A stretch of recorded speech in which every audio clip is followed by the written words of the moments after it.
Gretchen Whitmer, but here they call me. Thank you. All right.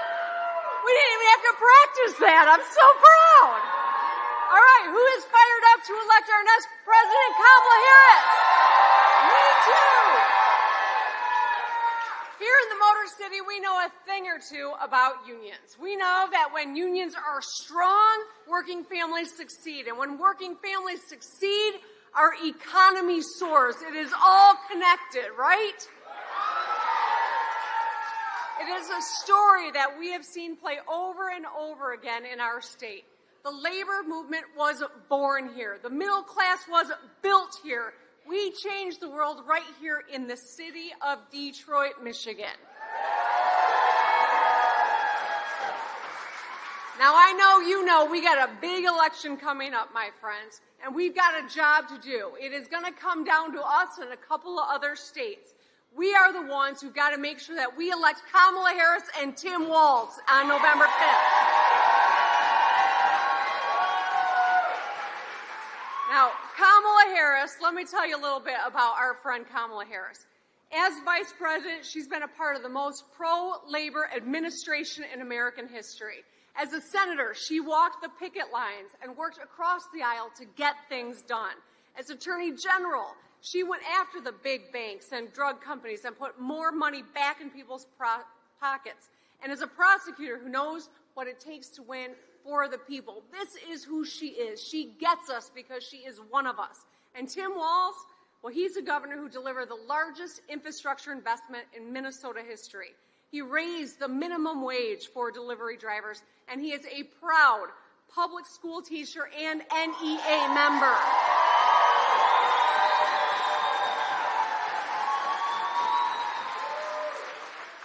They know us, they see us because they are one of us. Now, there's an old saying, it's not what you know, but who you know. In other words, what you do is informed by the people you're around. Kamala Harris and Tim Walz have stood with the people their entire lives. They grew up middle class and they worked a whole bunch of jobs growing up. They cared for sick family members just like so many of us have. They feel more at home in a union hall than a black tie dinner, I can tell you that much. And they know what it's like to balance a household budget just like we all do every day. I'm fighting for them because they're going to fight for Michigan.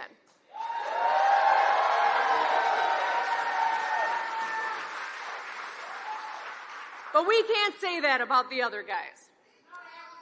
Let's talk about that guy from Ohio first. All right? J.D. Vance made his money in Silicon Valley venture capital. He wrote a book talking down to the people he grew up with. His hometown is Middleton, Ohio. By the way, it has a steel mill in it that was bleeding jobs and at risk of closing when Trump was president. Now, it's growing thanks to $1.8 billion investment from the Biden-Harris administration.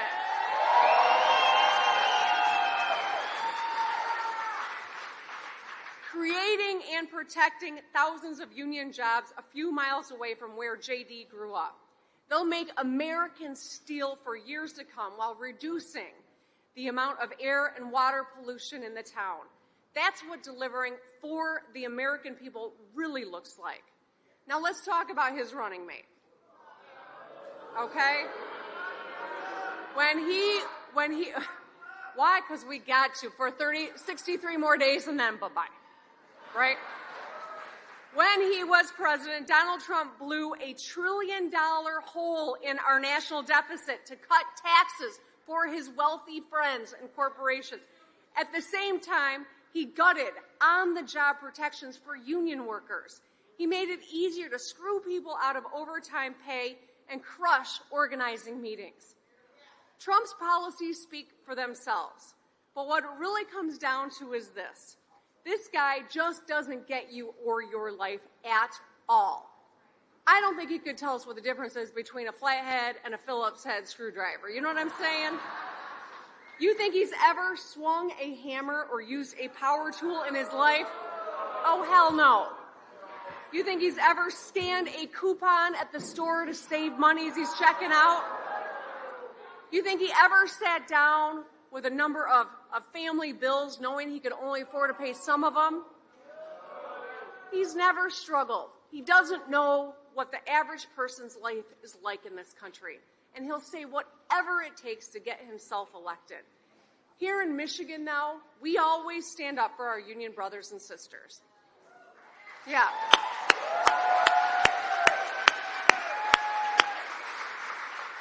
Union members, of course, assemble cars and semiconductor chips and build cutting-edge factories. We completed the deck on the Gordie Howe Bridge in July, showing, yes, we can get big things done. Out in the summer sun, fixing the damn roads, replacing those darn pipes, and building a heck of a lot more housing. Teaching the next generation to fill jobs that we're bringing back to Michigan with apprenticeships and other training programs. As governor, I want you to know I've got your back. And I'm not just saying it. We got the receipts to show it, right?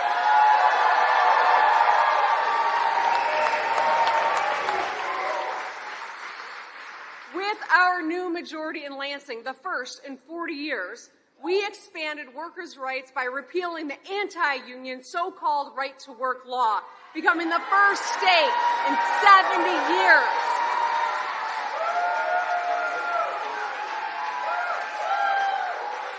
We rolled back the retirement tax for 500,000 seniors, saving them an average of $1,000 a year so they can keep more of their hard-earned money. We secured 40,000 auto jobs, including the first new assembly plant here in the city of Detroit in 30 years in this country, the first new one. We reinstated prevailing wage for all state contracts so you can get paid honestly for doing honest work that moves our state forward. And we're making the largest investments in Michigan history to replace lead pipes, build affordable housing, repair broken bridges, upgrade the state parks, and you bet your ass fix those damn roads too.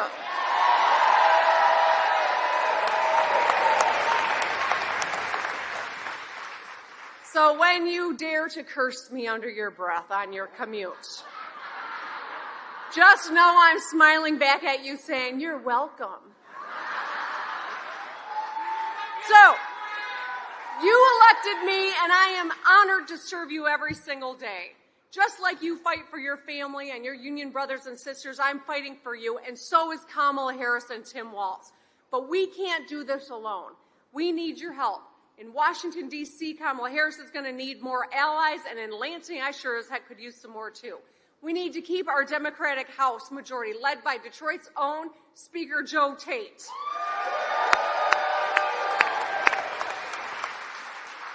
We need to have people who care about justice on our Supreme Court, people like Kyra Harris Bolden and Kimberly Thomas, who will rule for the people. And while all the work that we do at the state level is truly important, it won't go that far if we don't have more partners in Washington, D.C. And that's why we need to elect my friend Alyssa Slotkin to the United States Senate. We need to re-elect Hillary Skolton on the west side of the state, Curtis Hertel in mid-Michigan, and Kristen McDonald-Rivet in the thumb. Now I'll close with this. Union workers deserve better than the failed anti-worker policies of the Republican Party and Donald Trump. Look, if your most famous line is, "You're fired," you sure as hell don't understand workers, right?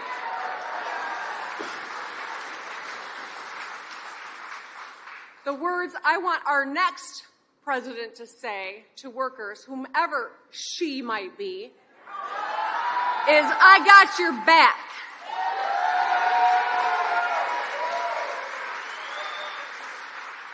So, my fellow Michiganders, Detroiters, people from all across this state, we've got an important job to do. In 63 days, we need to show up. We need to show up like our lives depend on it, like our livelihoods depend on it, because they do. Let's show up and let's make sure Michigan votes for Kamala Harris and Tim Walz. Thank you. I love you and happy Labor Day.